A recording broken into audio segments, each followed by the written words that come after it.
It's waking up on the floor of a cold prison cell and having no idea how you got there. It's hiding in the bathroom at work because you're shaking again, and if anybody sees you, you're going to lose your job. And it's that little girl who used to be so sweet, but now she's punching the other kids at school. It's mental injury in this pandemic, a social fabric torn asunder. It's hard to feel stable when the world has been collapsed at your feet. But it's really important to take concrete steps to protect our mental health, both on an individual level and also on a societal level. And so I'd like to share with you my 10 points. The first of which is to take stock. Now, even before the pandemic, roughly 1 billion people were estimated to be suffering from mental health issues. And of course, that leads to corresponding issues of poverty, criminalization, discrimination. But the pandemic cracked open the facade of mental health and exposed the insufficiencies and injustices that have been there. And of course, also rates of mental illness have increased during the pandemic. The suicide rate has increased across the board, and in fact, it's being called a shadow pandemic. But in the same way that we need to take stock on a societal level, it's also important to take stock on a personal level. For me, I can say, oh man, my burnout is back. And it has brought a friend, insomnia. It's 2 o'clock in the morning, staring down the barrel of my alarm clock, knowing that I have to wake up in a couple of hours, but I can't sleep. It's when the colors of the rainbow turn to black and white, which leads to point 2, and that is to get context. Now, in my family, we have a long lineage of trauma and an equally long history of denying it. When my mother was a little girl, in the Great Depression, her father killed himself under the weight of economic ruin. But her bereavement soon turned to horror under the hands of the man that her mother went on to marry. Incredible abuse that happened behind closed doors for over 10 years. Everybody was in denial about it. My mother went on to have profound psychological problems, and I took care of her. And 60 years later, I still can't sleep. In the same way that we need to look at the deeper context, however, of our personal challenges, we also need to look at societal challenges. Now, under the pandemic, alcoholism, child abuse, domestic violence have increased across the board, but they are seen as individual trends rather than very clear signs of collective trauma. A societal failure in dealing with mental injury. And of course, people of color and those of marginalized gender identities face more discrimination in the mental health system.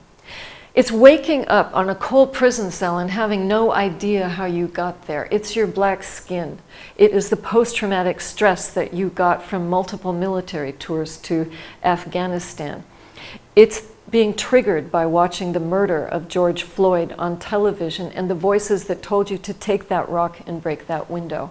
And it's the fact that when the police found you, you were taken to prison rather than to get the mental health care support that you clearly need and deserve. So then the question comes, well, where is the money? This is number 3, follow the money. It's amazing because on average, countries spend only 2% of their health budgets on mental health. That is nothing. That is crazy. For example, in the United States, a person with a mental health challenge is 10 times more likely to end up in prison or jail rather than in a facility in which they are getting care. But meanwhile, of course, during the pandemic, billionaires have become even richer as our social services have been cut. It is hard to keep your personal balance in a world that's so imbalanced, but we must. And that leads to connecting the dots. Now, social services have decreased, jobs have decreased during the pandemic. Alcoholism, domestic violence have increased.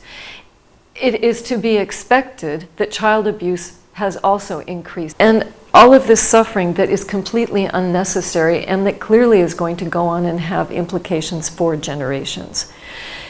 Individuals often, however, are blamed rather than seeing this as a systemic problem. But if we don't acknowledge that, then we can't fix the structures that created them. In my mother's case, after so many years of vicious abuse, she was called crazy. She was ostracized, institutionalized, over-medicated. And of course, she became suicidal again and again. I grew up really fast. But these echoes of injury do not have to continue.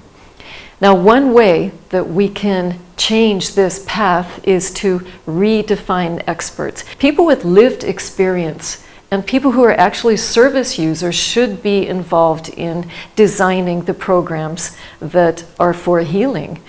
In this capacity, the World Health Organization obviously has done so much great work, and its quality rights program is fantastic in terms of combining human rights with mental health. In the same way, Grand Challenges Canada is amazing regarding innovation and impact tech and humanitarian issues. And the amazing Vikram Patel has taken task shifting for capacity building to an art form. So basically, when we see the whole person in the context of broader society, it leads to the next point, and that is to expand the narrative. And during this pandemic, anybody who needs to have their narrative expanded is frontline workers. They have clearly borne the brunt of this pandemic. It's that nurse who is hiding in the bathroom of the hospital because she's shaking so much, because now she's got anxiety attacks, and if somebody sees her, she might lose her job. It's the long and grueling shifts that she has to work, the fact that she's been treating and burying her colleagues. It's her intense fear of catching COVID and then giving it to her elderly parents and her child. Within that context, of course, she would have anxiety, and we should be dealing with that. And another element of expanding our narratives is to redefine target groups. And the United Nations Secretary General Guterres has done a great job in saying that we must focus, for example, on the elderly. We must focus more on youth. And to that extent, the youth envoy, Ms. Vikramanayake, has also just done a great job during this pandemic. When the narratives are expanded, holistic approaches to mental health follow suit. And that leads to the next point, which is to find synergies. For example, in Zimbabwe, there's this fantastic thing called a friendship bench, where a grandmother sits on one side and the person suffering from anxiety sits there, and then they just talk, and the person feels better. In Italy, there have psychotherapists have come up with an online platform providing free consultation to those who need it. And there are all kinds of really great initiatives focused on the educational system.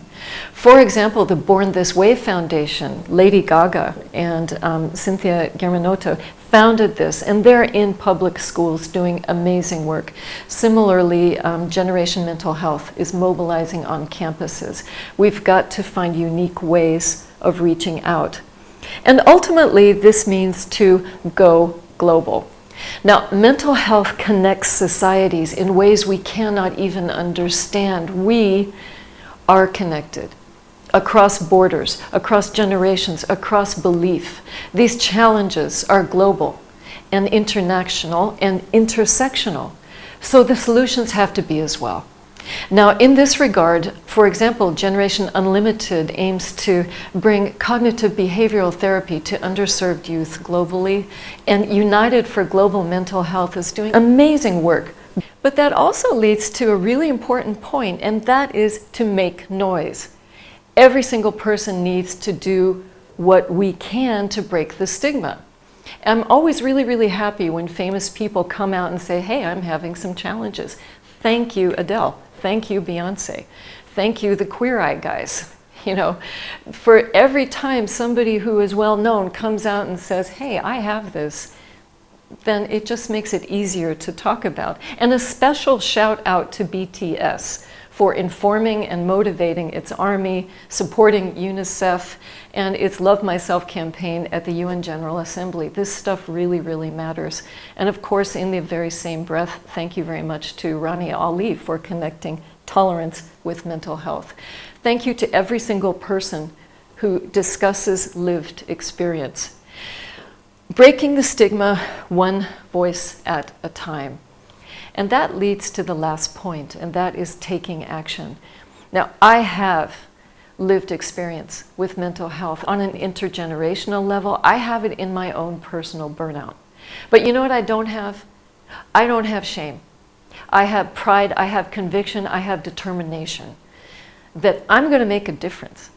I am going to do anything in my power to protect other people regarding mental health. Now, that means that on a personal basis, I need to finally take care of my burnout.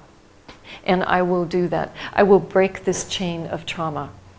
Now, on an activist basis, I will continue advocating for mental health, and that means addressing social failures. That means advocating for funding. On a work basis, as a psychotherapist and also a virtual learning expert, what I really want to do, my focus now is to bring cognitive behavioral therapy to underserved youth across the world with an emphasis on people of a refugee background and in really innovative ways. And I'm currently developing projects in that regard. And I'm so inspired by the work, for example, of Queen Mathilde of the Belgians. Intergenerational and focused on the SDGs, both very important. And of course, Queen Rania of Jordan, linking education and health. Basically, all of these things are critical, but it leads to the single most important point of all. And that is, how about you? How are you doing in this pandemic? Have you had any mental injury? Are you getting the support that you need? Does your community have services available? If not, is there anything that you want to do to try to create them?